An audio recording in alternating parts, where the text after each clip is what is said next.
Good afternoon. This is the 26th of September, just after 5 o'clock, and as part of the oversight work that I'm doing during this parliamentary recess period and constituency work period, I'm sitting here with Major Ronaldo Lottering, an officer of the South African National Defence Force and also President of the South African Armed Forces Union.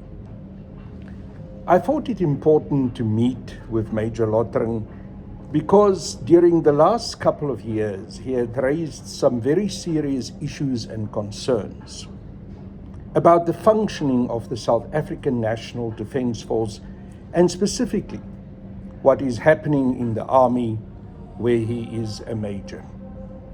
Those of you who follow the news will remember that Major Lottering a couple of months ago was very prominently in the media because of the concerns that he raised about what happened a while ago at 21 South African Infantry Battalion, which is very close to Nasrec. And what happened was that the African National Congress, and specifically supporters of Cyril Ramaphosa, used the 21 South African Infantry Battalion base for meetings of their particular group in order to strategize and campaign how they were going to deal with the ANC's policy conference. This was, of course, highly irregular because you cannot have civilians and members of a political party such as the African National Congress, all dressed up in ANC regalia, entering a military base and as civilians utilizing the facilities there. Major Lottering raised his concerns about this. And for his troubles and for his patriotism and his preparedness to insist that the law must be properly implemented, he was victimized and some charges were brought against him. He fought those charges courageously. I will ask Major Lottering this afternoon to tell us a bit about that because it is instructive about the kind of problems that we are faced with in the South African National Defence Force. But let me explain that this discussion, which I would like to call a pre-discussion, is part of the oversight work that I'm doing. It is very important that one has these kind of planning and pre-discussion meetings before you go out to particular sites for oversight work. I will be going on Monday and Tuesday next week to 21 South African Infantry Battalion, also to the Army Support Base in Lens, and at the Denotta 1 construction base, and also the Army Gym, which is pretty close to Denotta. All of these are important camps and military facilities that I am going to visit as part of my oversight work. But one doesn't just do oversight work by walking into a particular facility. You do your homework. Part of the oversight work you do is to do pre-discussions and studies of what is happening there, so that when you go there, no one can try and pull the wool over your eyes. There's no window dressing. You understand what the dynamics are. You understand what is actually going on. And I decided that Major Lottering is probably the best person to help me, to introduce me to what is going on at these various military bases. He will talk to us about his own experiences.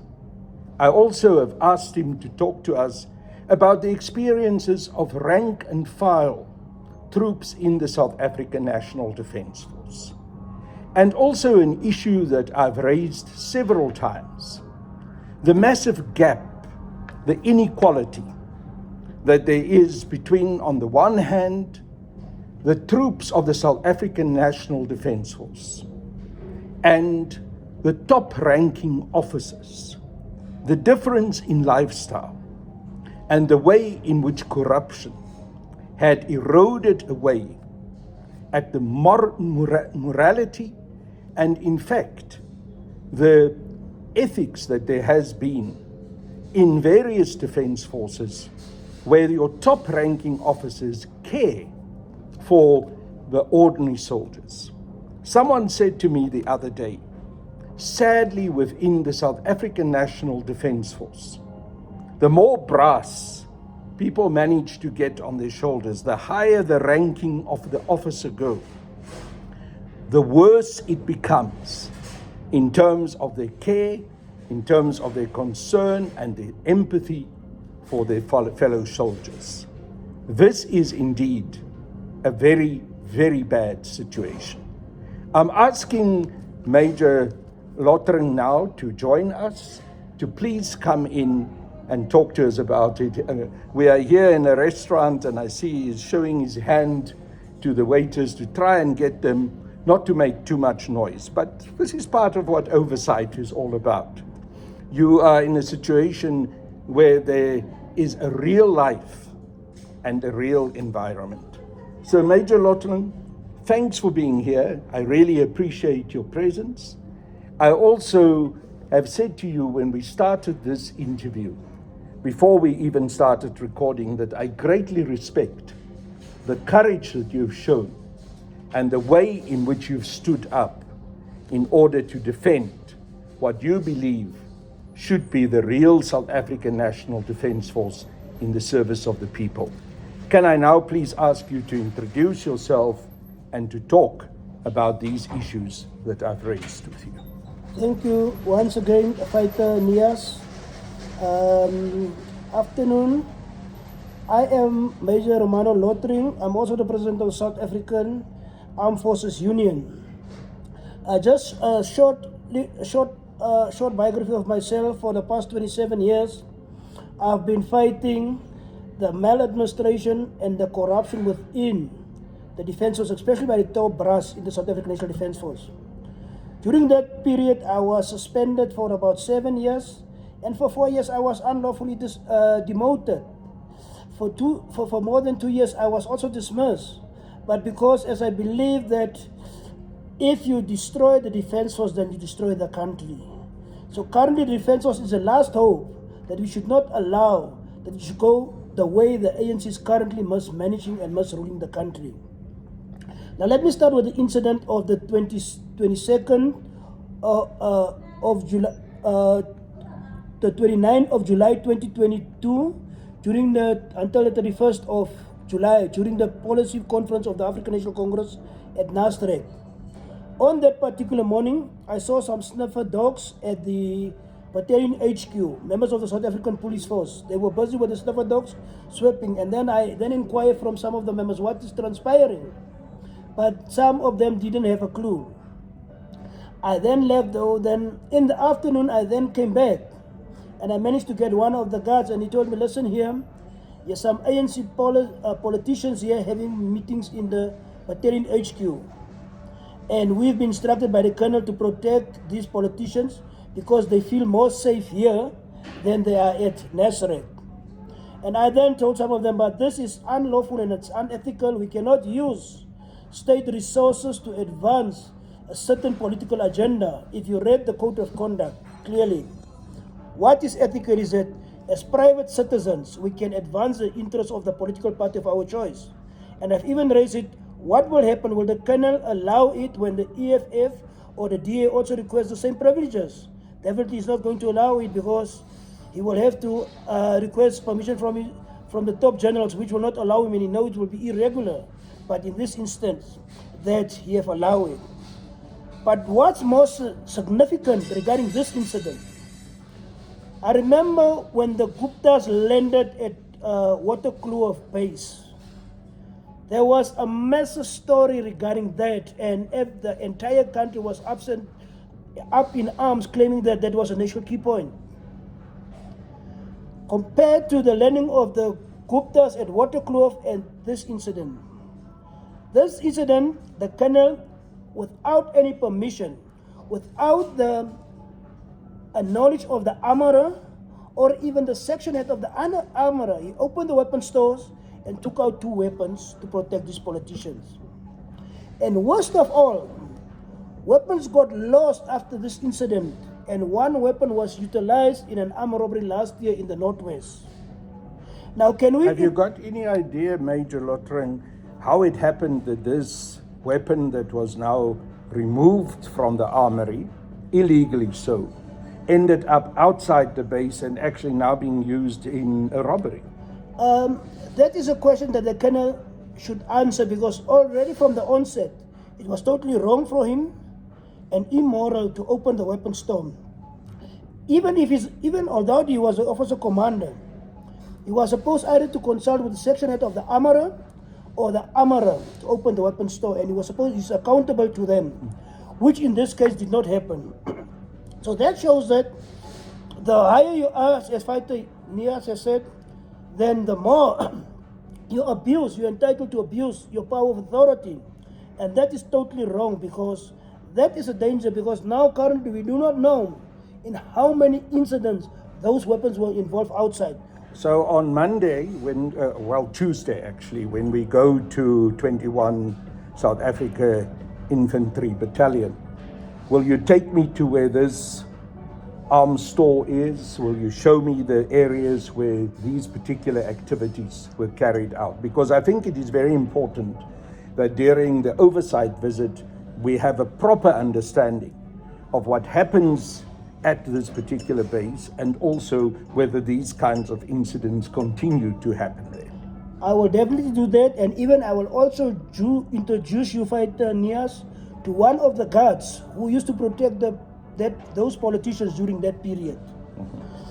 So now, this is it should be a very serious concern for us as law-abiding citizens, because currently, especially the Ramaphosa faction, they are misusing state resources to advance their own personal interests, and that is against the will and the law of this country. Yet they claim that they respect the rule of law. Now, currently for that incident, I've been even threatened that I'll be charged, but I don't fear for that, because I've even warned the generals, if they proceed to charge me, it will be malicious, and I will definitely sue after the incident, because I knew that the thing is that I'm a military man. I know what is the code of conduct for soldiers. And then also, currently the Defense Force cannot even provide our soldiers with uniform and a pair of boots. For the last couple of years, soldiers has been forced to buy boots and socks out of their own pocket. Currently, the reason people should understand what is the reason that our borders is not properly protected by the soldiers. You'll find that our soldiers have been deployed for 6 months on the borders. But for 3 months, they cannot execute their responsibility because there's no diesel. And these soldiers had to even use their own money to buy food out of their own pocket, because the defenses cannot even provide them with food. Some of the soldiers have told me that now they are sick and tired. They don't think that they will ever go to internal border protections, because at the end of the day, for 3 months, there's no food, there's no diesel for them to execute. So at the end of the day is that we complain about the borders not being secured by the soldiers, but the real issues is not being addressed, and that is the maladministration and the corruption by the top generals there on top. Because currently what they are doing, they are not them, especially when there's like from COVID and with this unrest. It's when there's a sort of serious issues within the country, then it's an opportunity for them to steal money. And so for this couple of years, these generals managed to get away with maladministration, corruption, wasteful and fruitless expenditures. Currently also, there is no need for our soldiers to be deployed in the DRC and in Mozambique. Because in the DRC in Mozambique, what is happening is that they are protecting the interests of a few ANC politicians who are having interest in mines there. And the South African taxpayers' money is being misused, therefore, by the Cyril Ramaphosa and his government of national unity. Therefore, what we should do as citizens of this country, we should urgently call on the government to withdraw our soldiers from Mozambique and the DRC so that our resources can be spent better, whereby we'll be able to buy vehicles. Currently, we don't have vehicles. And to show to you that this government does not respect the rule of law, there was a court order in 2008 instructing the Department of Defense Force that they must supply a duty bus for soldiers to move them from point A to point B in order to avoid soldiers coming late. And the soldiers are paying for this. For the past 6-7 years, at our units, the soldiers are paying, but they do not even utilize this duty bus. Now that shows about the high level of irregularities and corruption and maladministration within the Defense Force. Major, you were also talking about the fact that soldiers have to buy their own boots and parts of their own uniform. You mentioned to me before we started this discussion online that you yourself had to buy parts of your own uniform. What are the expenses that you have to take out of your own pocket?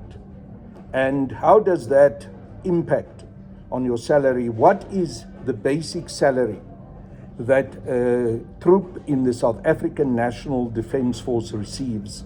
And is it reasonable to expect from soldiers to have to buy their own uniforms? It sounds to me absolutely extraordinary. I don't believe that it happens in any army that is truly worth its salt.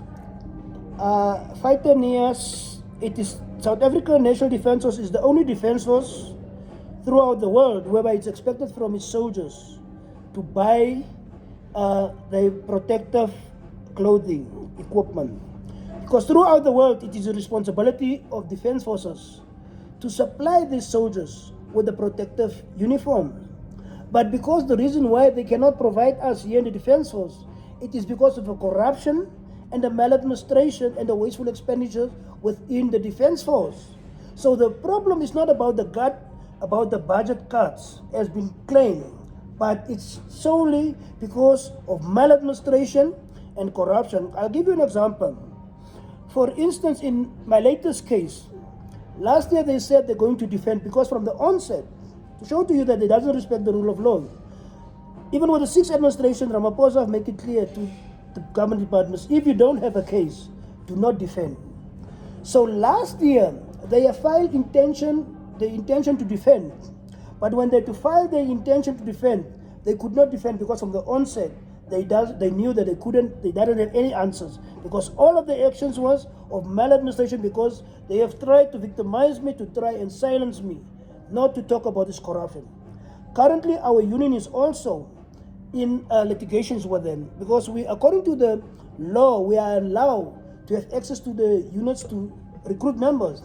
But because they fear us, so they are avoiding us. So currently, we are involved in a legal matter to instruct the court to compel them to allow us to have access to recruit this uniform, to recruit members, because they knew that once we can get this access, it is the end of the corruption within the Defence Force. Because currently also, I also want to mention this, the former Chief of the Defence Force, General Shoke, if unlawfully renew the contracts of the Cubans in 2014. And currently, if you look at the Cubans have been treated far better than our own soldiers, and that is totally wrong. Because those Cubans currently they are illegally and unlawfully, and how much if they had to, and this is a question that you must ask the minister, how much does she spend on one Cuban who are currently illegal because the contract have expired in 2014? It was because, remember, the minister is a political head and not the general. The general is responsible for operational. So it was the responsibility of the minister to extend it, and not the general, but he have done it because of his corruption and maladministration. As I said that, they have caused, for instance, also now what they did, they have even bought some attorneys in our matters of the union to try and silence us. but at least it has encouraged us. And as I said that, Fighter Niehaus, that we are happy for your oversight visit, because clearly this issue, I've already raised it in 2023. And it shows that when it comes to Ramaphosa, he has become untouchable. I've raised it to Mr. When you say this issue, you talk about that incident that happened at South African Infantry Battalion, where the ANC was making use of military base facilities. That's correct. Even Mr. Kobus Mare of the Defence Force Portfolio Committee have requested me to send him through an affidavit, which I did, which I'll also give you on Tuesday. Okay. So he has never acted. It shows that Ramaphosa has been protected by scrupulous people whose interest is advancing. And now they are destroying. We cannot destroy the country at the expense of Ramaphosa. That we cannot do. It's either we sacrifice with our lives in order to build a country whereby which all of us should be proud of.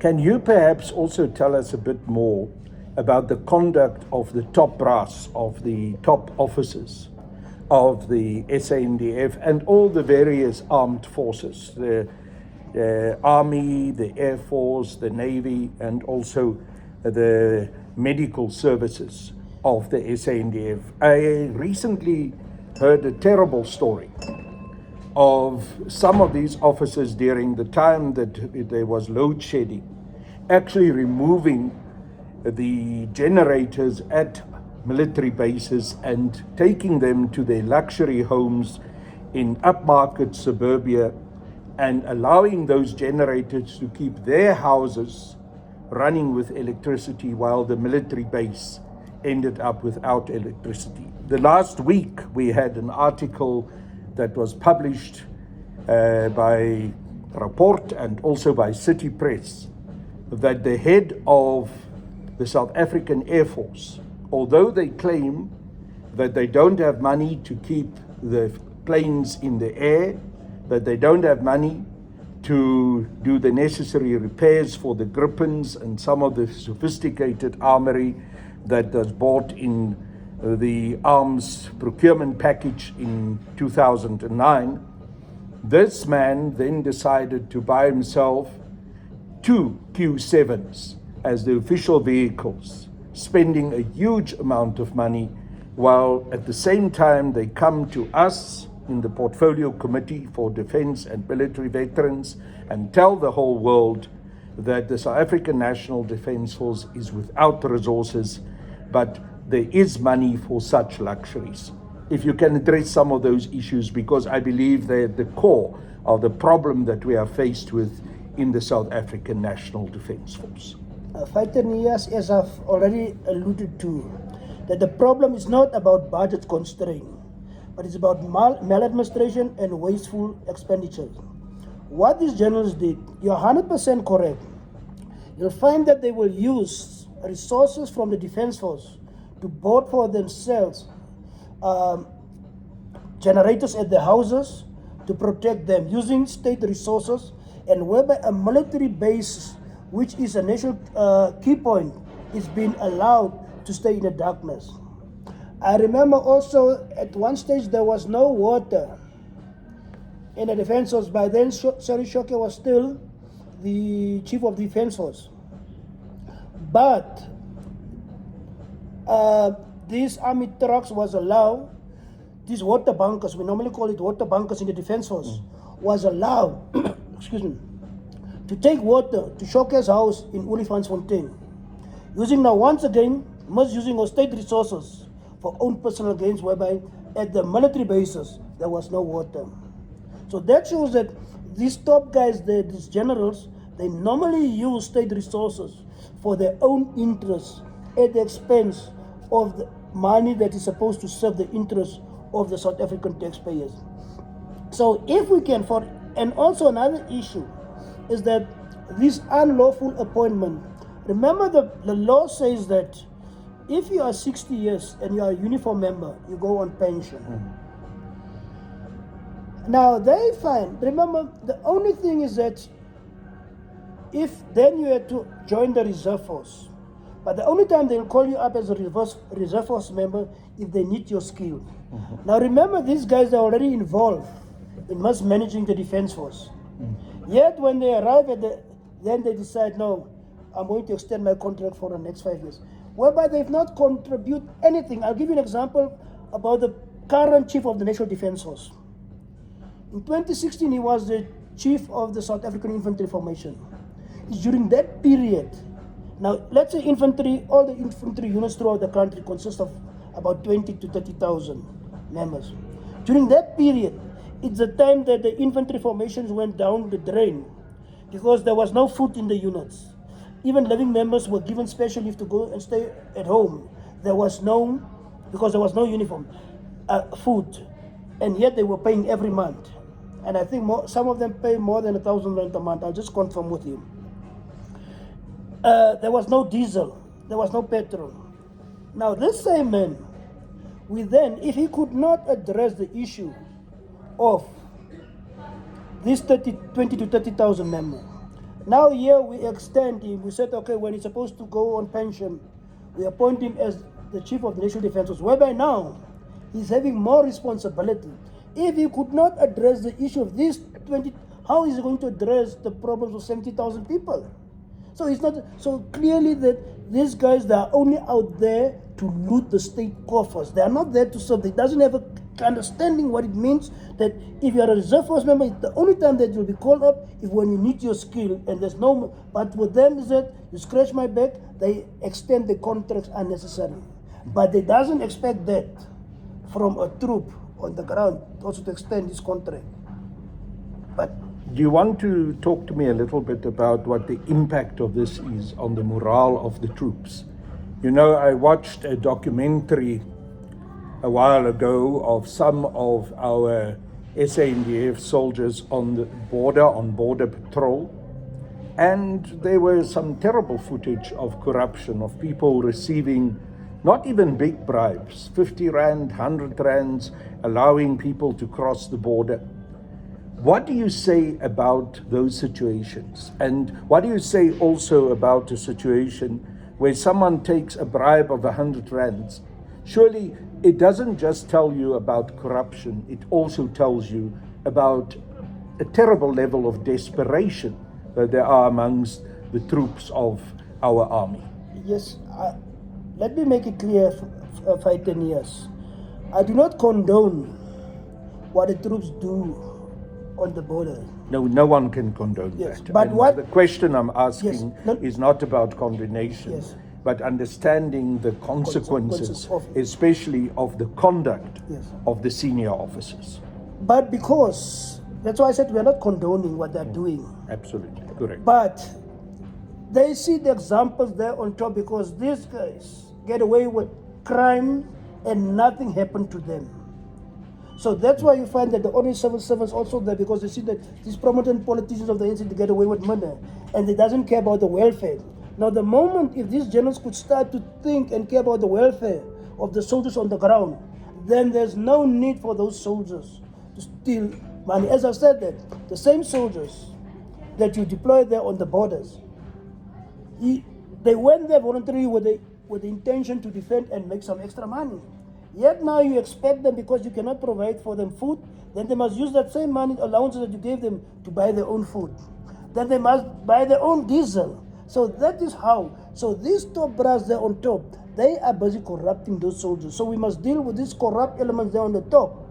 And we must send them to prison, and then this is where we're going to deal. Because these guys will see that, no, these people are serious. If they can send these criminals on top to prison, what will happen to me?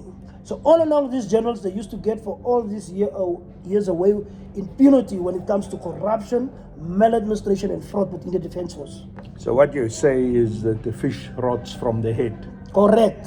And what we are faced with at the moment in the SANDF is a total undermining of the ability of the South African National Defence Force to protect the national integrity of our nation.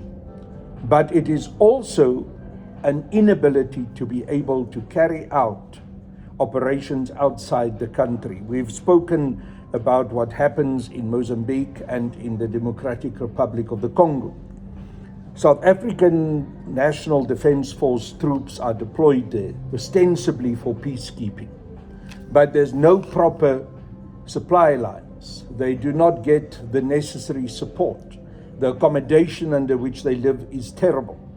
And there are huge questions about what the real reasons are, why these troops are being deployed, and if it's not actually for the defense of big monopoly capital, the friends of Cyril Ramaphosa and of big imperialism that needs the resources, especially from the DRC, those rare earth minerals that are there, that are being mined. And it is a real open question whether we are dealing with peacekeeping or whether we are protecting the loot of big imperialist capitalist companies. Please talk to us about that. Fighter Niehaus, as I said, I want to be honest with you. You see, currently, because even some of the members have complained, especially our special forces have been deployed in the DRC. Mm-hmm. And they said, I've received 2 weeks of complaint. They said, no, these people are intending to kill us.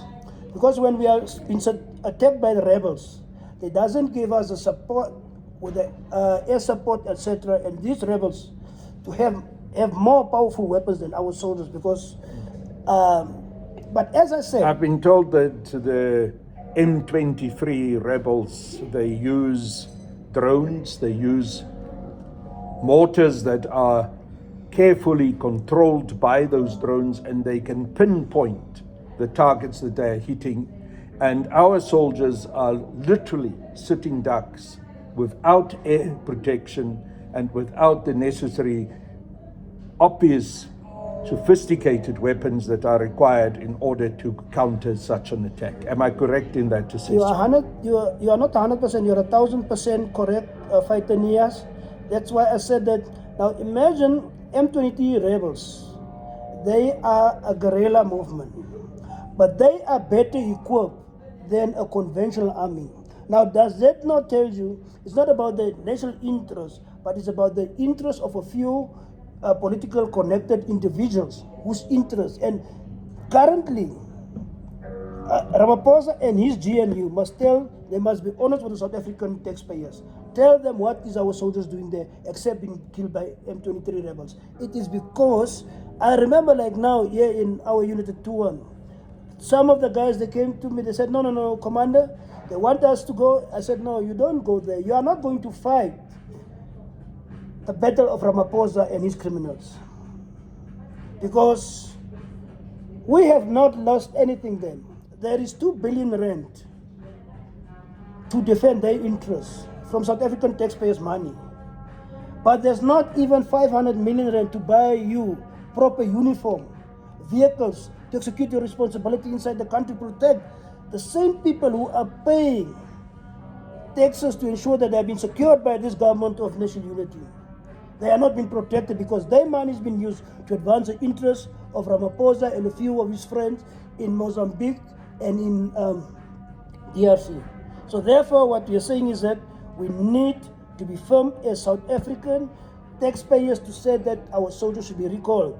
And especially those people who are having relatives there, they must put pressure on the government to recall them, because the government is have put them in a slaughter camp whereby they will be slaughtered by the M23 rebels because there is not support for them on the ground. M23 rebels are better equipped than our soldiers. You know, the last weekend there was this big jamboree at Waterkloof Air Base. It is called the Africa Aerospace Military Exhibition. An exhibition that takes place every 2 years.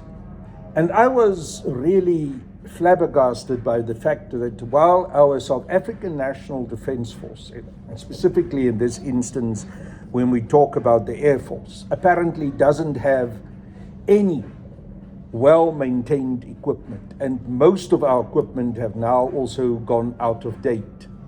We have private sector, military and air defense companies that produce state-of-the-art equipment in South Africa. And yet that equipment is not available for the South African Air Force and for the Army. But when you probe the situation and you talk to some of those white owners of those companies, and I'm saying very deliberately, Major, white owners, because the people I encountered there from Mulcor, the people I encountered from Reinhold Ammunition, even those who are some of the leading figures in Denel and Armscor, are white Afrikaner males. They are people who were part of the old South African Defence Force, the old apartheid Defence Force. And they stole the intellectual property that was in the Defence Force in order to start these private military manufacturing companies. Now, these companies are making millions and billions. They go out and sell these arms to militia and other defense forces throughout the world. But yet, these arms that are being manufactured in South Africa are not part of our defense forces' operational capabilities. These arms are not available to our soldiers to protect our nation and to protect their own lives. What do you say about this kind of privatization of defense force and military manufacturing that has gone crazy in this country?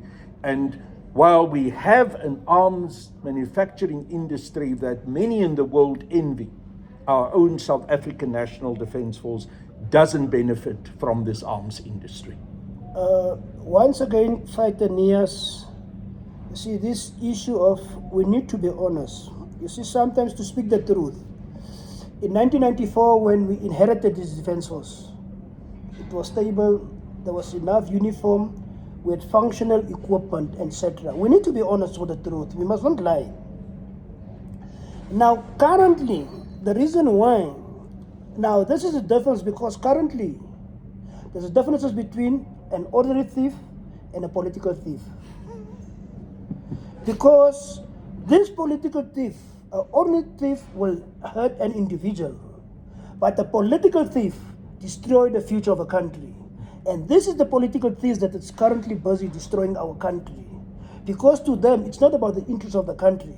It's which tender that they can send out and wherever they can steal from. So we need to close that gap and face it out, irrespective of what is good for the country, irrespective of who it is. So as long as it's going to advance and address the interests of the country and protect the citizens, I mean, then I don't see anything. But because that these guys, these thieves only have one thing, and they can see if there's nothing for them in to steal, then they will delay. So they can destroy rather the country if they cannot benefit from it. And these political thieves that you talk about obviously are the African National Congress. That's because they have been in government for the last 30 years. And these political thieves that you talk about are people that have run our South African National Defence Force into the ground and have now created a national crisis where we do not have a defence force that can protect our borders. We do not have a defence force that can actually provide in protecting the national integrity of our country, which is a constitutional duty which the SANDF has. And we have a commander-in-chief in Cyril Ramaphosa who failed to address these issues. When I speak even to those generals that I think still want to try and make a difference, the few of them that there are, they say, but Ramaphosa knows what is going on. He is fully briefed. It is not a secret to him that the South African National Defence Force is busy collapsing. What does one make of a situation where your commander-in-chief is fully aware of the collapse of the South African National Defence Force over which he presides, and yet he doesn't take the necessary action to address such a national crisis? The day will come for Ramaphosa to answer for these crimes that he's committing against the country. There's one thing that we must bear in mind. This is Africa. And whether it's today or tomorrow, but the time will come, because what Ramaphosa is currently doing, he does not care. I remember last year, when I spoke to some of the soldiers, they said, no. We are sick and tired of this Ramaphosa. We thought that we were made to believe. I said, I want to show you that this is a thief number one. Even they've told us that Zuma steal money, but you were getting increased. So this one who doesn't steal, when he took over, there's no increase for you. So who's the thief now? Is it Zuma or is it this one? So then the soldiers have realized that Ramaphosa, but his orange overalls are waiting for him at the right time. 10 years, that one I can promise you. Because Ramaphosa is a criminal. He's destroyed this country. This country is going down the drain. Currently, as I'm talking, I want to be honest with you, we do not have a country. I remember once I was traveling in a taxi from Bara taxi rent, one guy asked me, his mother is also in the defense force, why do you guys allow Ramaphosa to mess up this country? I told him that no, there's a process. You must currently understand, because what he did, he have surrounded himself with his own cabal. Most of the top generals there, for instance, like this one that he have portrayed as a decorated soldier. This guy is not a decorated soldier because he couldn't even run infantry formation. Yet you lied to the nation, said this is a decorated soldier, I appoint him as the chief of the National Defense Force. This guy was part and parcel for my unlawful demotion, and I've defeated him. Because clearly it shows that when you deal with a thief, you must bring them up to your level of thinking. Yeah. Major, let's not get involved too much in the politics. What I wanted to do is to use this discussion with you as the precursor for the oversight visits that are going to happen on Tuesday and Wednesday next week on the 1st and the 2nd of October. Perhaps you should, in conclusion, just give us a bit of an indication of what you think I should be looking out for when we visit these bases. What are the issues that need to draw my concern? What are the issues where we as a portfolio committee on defense and military veterans can in fact intervene in order to help to change the situation and turn around this disaster in which the South African National Defence Force finds itself today? Point number one is the sick base. You find that members are contributing. I remember there was for years and years that there was no money, only for spectacles. But yet every month they're deducting more than 800 rand from each and every member's salary. Two, the deduction of the duty buses. There's no duty buses at our unit. Yet they're deducting every month for the past 7 years. Even there's no vehicles also for us to execute. Remember, when you go out on patrol, you're supposed to have armored vehicles. We don't have armored vehicles. Currently, soldiers, when they go out on patrol, they went out with these soft vehicles, which is unlawful. They're not supposed to do that. And it endangers their lives. Thirdly, just visit the uniform stores, because these are the three most critical issues. Remember, if you don't have uniform, how are you going to execute your responsibility? If you doesn't have vehicles, how are you going to patrol or protect your borders? If you doesn't have medication, how are you going, for instance, like in my case, I no longer use, although I'm paying medical aid, but I normally use private doctors because always there's no medication, there's always a shortage, and especially at our sick bay, because there's a certain captain, she's well organized with the chief of the medical health services. When she goes on leave or she goes on to sort out a problem, the sick bay is locked, so members cannot be served that particular day. Yet members are being paid. And yet we have a qualified lady who's a pharmacy. We've even took up this issue as a union with a certain general and said, why does the sick bay have to close? when this lady is going, because we do have a pharmacy here which is qualified, because this lady, she's paying even her subscriptions every year to the pharmacy council. But because this lady, she's well connected with the Surgeon General, that's why she can do. Even her supervisor is even scared to talk to her. So these are issues. Then she said, no, you'll find sometimes she's gone 2 to 3 weeks. Then the sick bay is closed. Now we are year 2-1. Then they said now soldiers should either go to Army Support Base or Heidelberg to go and collect the medication. Yet there's a sick bay here. So these are the issues. I would like you to be critical of the sick bay, the vehicles, and the weapon store. The clothing stores. And will we also be visiting some of the houses in which soldiers are being accommodated, the villages where soldiers are staying, because we hear reports of terrible conditions in those houses. We hear reports of houses that have serious electric faults and where there is still asbestos in the roofs, where there is leakages, where there's sewage leakages. All of these reports come to us.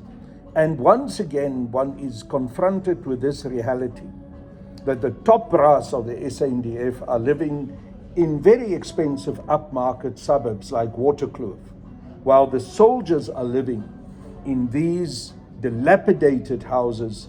It undermines their morale. There has been instances where there were electric fires that broke out at houses, where the family members of soldiers had been killed by those fires. Recently, I read a report that a large part of the villages in the area of Pretoria and Tshwane are built on dolomite. There are sinkholes that endanger the lives of the soldiers. Many of those villages have long ago been told that those villages must be demolished, that they can no longer be occupied because they're not fit for human habitation. And yet nothing happens. The soldiers have to continue to live there. They have to continue to face the danger of living under those conditions while the senior officers are living in the lap of luxury. And what is so sad about that, these same soldiers, they're not staying for free there. They pay. They are paying for those terrible houses in which they live. And yet it's expected from them to repair, to do that renovations. Also in Pretoria, I was informed by one staff sergeant who's in intelligence, said at one base, there's even a Pakistani running a shabin from a military base. Well, we should go there. Yes. In fact, in addition to these places that we've identified and which I've mentioned at the beginning of our discussion, why don't we also travel one of these days to Pretoria, to that military base where this situation is playing itself out, and go and find out what's going on? Yes, we can go there, and I'm going to ask that staff, because he was there about 3 weeks ago.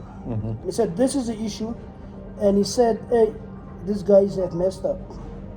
And remember, this staff is also a former freedom fighter. He's an integrated member. He said, no, these guys has messed up totally.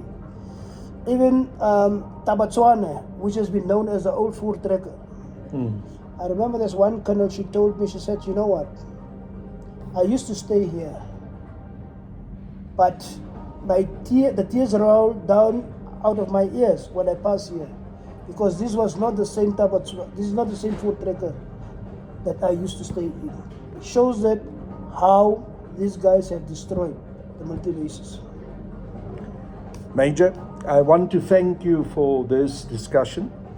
I do not want us to go on for too long now. We are still going to do these oversight visits next week. What I wanted to do was to use this discussion as a precursor to the oversight visits that will take place, and also help to orientate me to understand what I should look out for. What we will do together with other members of the SANDF during these visits, we will have further interviews, and then we will have, at the end of the series of oversight visits, we will do a conclusion where we discuss what are the issues that emerge from those visits and what are the challenges that we are faced with, and very importantly, because this is what the economic freedom fighters is always about, and that is to find solutions.